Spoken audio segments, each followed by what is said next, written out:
श्याम सुंदर। राधा जब अंदर घर में घुस गई हैं तो बड़ा व्याकुल हो गया। राधा चली बरसाने कन्हैया लगी भर के रोए।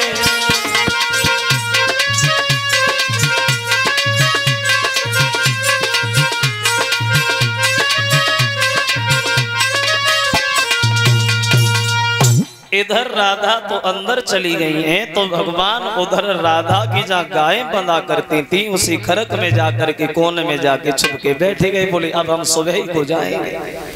राधा आती है गाय दुहन के लिए तो तब भेंट होगी राधा से। अब भगवान इधर छुपे बैठे हैं और इधर पूरी रात बैठे रहे। जब सवेरा हुआ तो माँ बरसाने की और वृंदावन की जो लड़कियां हैं वो सब इकट्ठी होकर के आ गई वहां।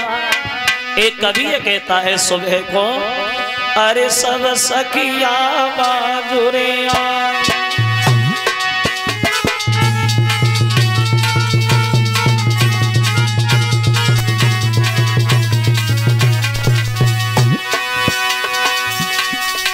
अरे सब सखिया बाजुरिया और आपस में फिर बतलाई और मोहन की कड़ी बड़ाई और कछु बात समझ नहीं पाए।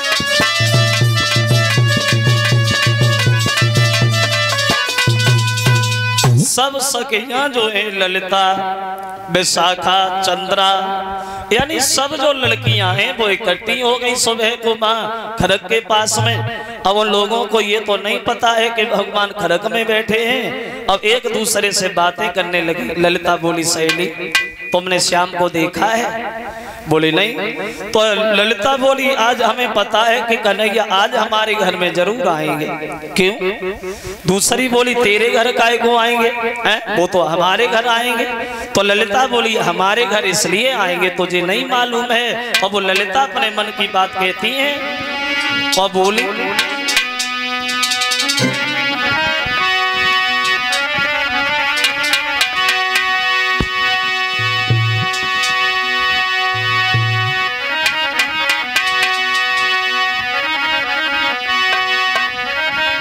कि मैंने संध्या से भोर तलकी वो नहीं की रटन लगाई है।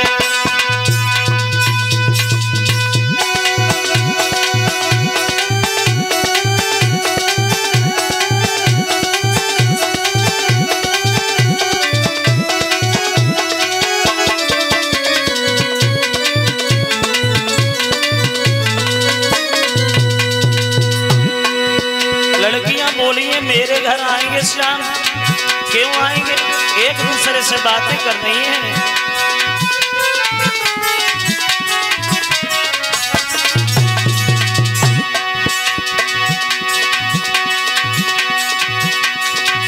कल संध्या से मथुरा जी से माखन मिश्री मंगवाई है। उन मोहन जी को बुलाए बेको उन मोहन जी को बुलाए देखो मैंने बाबा पे खबर पठाई है।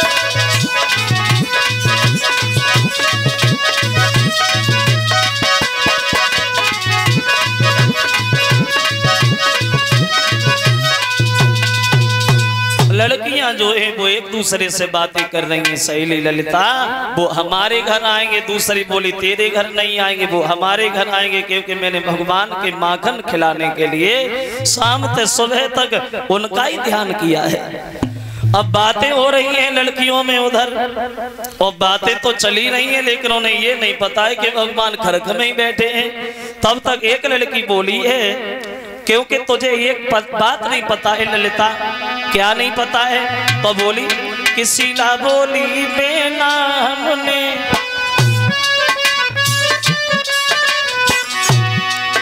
सीला बोली बेना हमने शंकर को खूब मनाओ उन मनमोहन के बुलाए देखो उन मनमोहन की खबर देखो श्यामा को दूध जमाओ।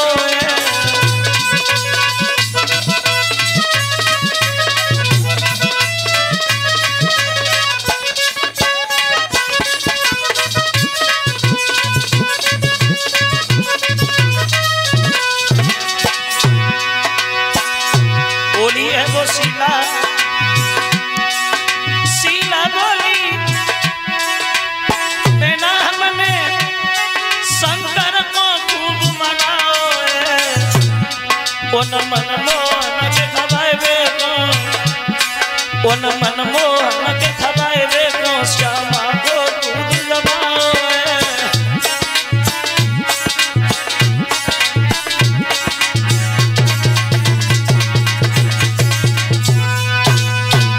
एक दूसरे से लड़कियां बातें कर रही हैं, लड़कियां तो बातें कर ही नहीं हैं। तब तक उसी गांव की बरसाने की एक बहू जो है वो लड़कियों को देख करके वो भी आ गई उनके पास।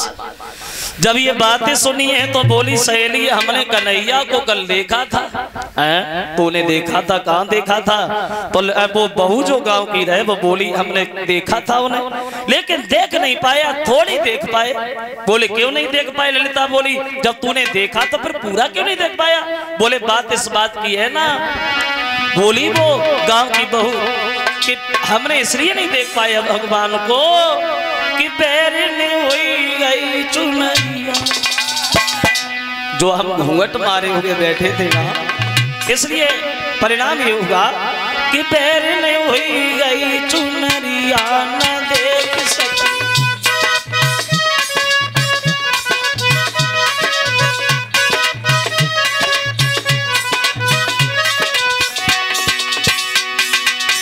गांव की बहू समझाते भाई, बोली हमने जहां से नहीं देख पाओ क्योंकि जो हम घूंघट मारे बैठे थे ना, बैरनी हुई गई चुनरिया न देख सकी, बैरनी हुई गई चुनरिया न देख सकी।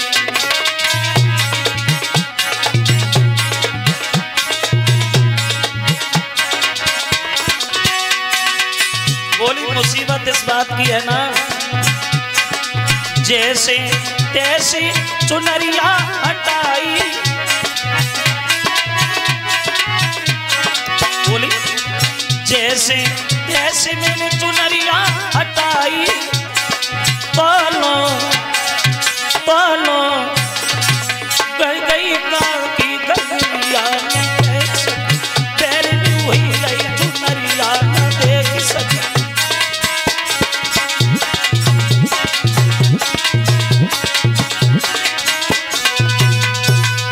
लड़कियां जो है वो आपस में बातें कर रही हैं श्रोता बंधुओं। तब तक जब सवेरो हो आयो रहे तो राधा जो है वो गाय दुहन के लिए खरक में आई। तो जब राधा गाय दुहने को खरक में आई तो ललिता भाग करके पहुंची और राधा से बोली, गाय एक बात बताओ राधा, ये तो सभी जानते हैं आज नहीं कल तेरे फेरे हो जाए, सबको ही पता है आज नहीं कल तेरे फेरे हो जाए, हम नाच गुर के दोरू हैं और बेटे तुम्हारे हो, तुम उनकी हो जाए। हम एक बात बताओ कि कन्हैया है कहाँ? कल से भगवान दिखाई भी नहीं दे रहे हैं, कहाँ पे रखे हैं भगवान? तो राधा ने एक बड़ा अच्छी बात कही है ललिता से, सुनो हे बहन ललिता, जो शादी की बात तुम कह रही हो तुम्हें नहीं मालूम? क्या नहीं मालूम? तो बोली है वो राधा ललिता से कि विवाह का प्रेम वो प्रेम नहीं, वो तो व्यापार कहता है।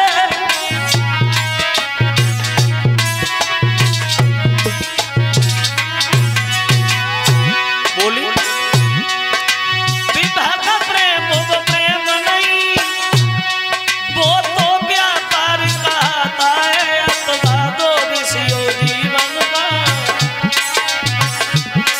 अथवा दो विषयन जीवों का, विषयन तक का ही नाता है।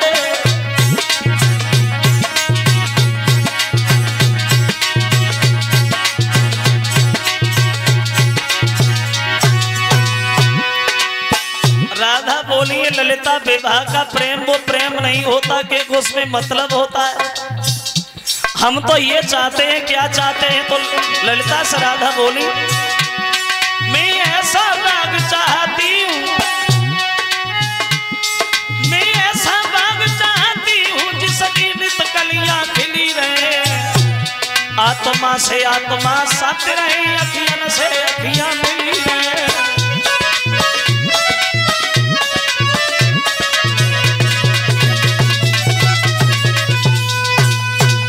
जो ये शब्द कहे, ये बात